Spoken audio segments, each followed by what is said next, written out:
Alright guys, today we are going to do the edger blade on a Craftsman edger.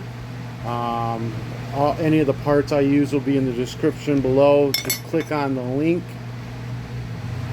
Alright, here we go. It's pretty much the same with any of these edgers, alright? So you got a hole on the back spot here, and you got to line it up. See that little notch? You line it up with that so that you can actually put a screwdriver in there, and that'll help stop this from turning. You know, oh, I just want to turn there. I need a little bit bigger one right there. But anyways, you put a screwdriver in there and it stops that from turning.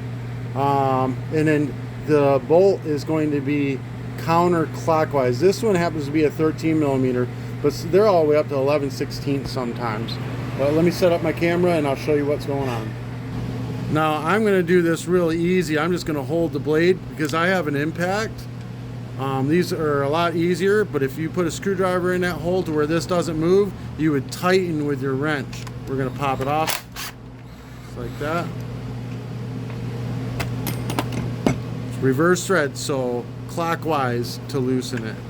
Take this washer off, and you see there's like a little spot that the blade will sit right on. So you get the new blade, pop it on the spot, washer back on, nut counterclockwise,